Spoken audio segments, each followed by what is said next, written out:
শিউরি সভা থেকে মমতা বন্দ্যোপাধ্যায় বলেন, এলাকায় এলাকায় এত টাকা বিলোনো হচ্ছে যাতে কেউ ধরতে না পারে, তাই পুরনোদের বাদ দিয়ে দিয়েছে।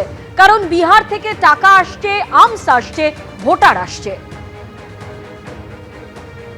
এত টাকা বিলোচ্ছে এলাকায় এলাকায় যাতে কেউ ধরতে না পারে, তাই পুরনো সবাইকে বাদ দিয়ে দিয়েছো, সবাইকে অন্য রাজ্যে পাঠিয়ে দিয়েছো।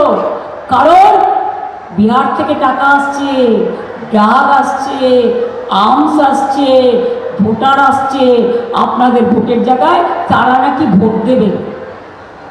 রেলে করে লোক নিয়ে আসবে, বাসে করে, এমনকি মোটা ভাইদের জায়গা থেকেও লোক নিয়ে আসছে। খবর আমি জানি, 19টা রাজ্য আর ভারত সরকার সব মিলে এক জায়গায় জড়ো হয়েছে।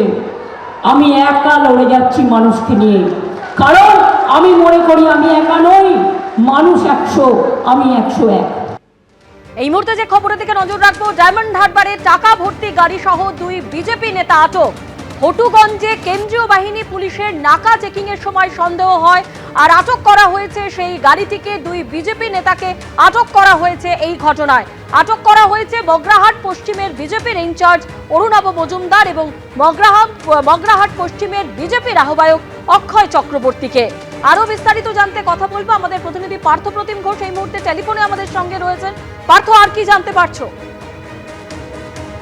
দেখো, আজকে দুপুরবেলা যে বিষয়টা যা বলা হচ্ছে, উস্তি থানা পুলিশ এবং যে এসএসটি নাকা অর্থাৎ স্ট্যাটিক সার্ভিলেন্স টিম, যেটা কেন্দ্রীয় বাহিনীকে নাকা চলছিল হটুগঞ্জে, যেটি ডায়মন্ড হারবারের উস্তি থানা এলাকার মধ্যে, এবং সেখানে একটি গাড়ি তারা থামায় এবং সেই গাড়িটি থামাবার পর সেই গাড়িতে মোট 3 জন ছিল, একজন চালক এবং 2 জন ব্যক্তি ছিল, এবং সেই 2 জনকে যখন জিজ্ঞাসাবাদ করা হয় এবং সেই গাড়ি যখন তারা তল্লাশি করে, যেহেতু এসএসটি নাকা, সেই গাড়িতে দেখা যায় যে গাড়ির যে সিট, সেই সিটের নিচে একটি ব্যাগ, সেই ব্যাগ করে দেখা যায় থরে থরে সেখানে টাকা রয়েছে।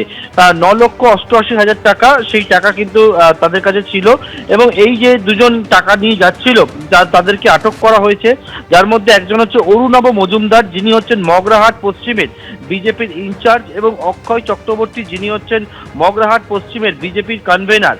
এবং এনারা টাকাটা নিয়ে কোথা থেকে আসছিল এবং গাড়ি কোথা থেকে আসছিল সেই বিষয়ে যখন পুলিশ জিজ্ঞাসাবাদ করে, পুলিশের দাবি, পুলিশকে কিন্তু তারা সদুত্তর দিতে পারেনি এবং সেই টাকা তারা বাজেয়াপ্ত করেছে, এবং বিজেপির এই ইনচার্জ এবং কনভেনারকে আটক করা হয়েছে, এবং তাদের কাছে 9,88,000 টাকা, সেই টাকা তারা কোথা থেকে এলো এবং গাড়িটি কোথা থেকে এলো জানতে পেরেছেন তারা। এবং তারা যে বিষয়টা পুলিশ জানাচ্ছে, কুলপি থেকে গাড়িটি আসছিল, মগরাহাটের দিকে যাচ্ছিল, এবং তাদেরকে জিজ্ঞাসাবাদ করা হচ্ছে এবং এই টাকা বাজেয়াপ্ত করেছে পুলিশ। ধন্যবাদ পার্থ। এবিপি আনন্দ, এগিয়ে থাকে, এগিয়ে রাখে।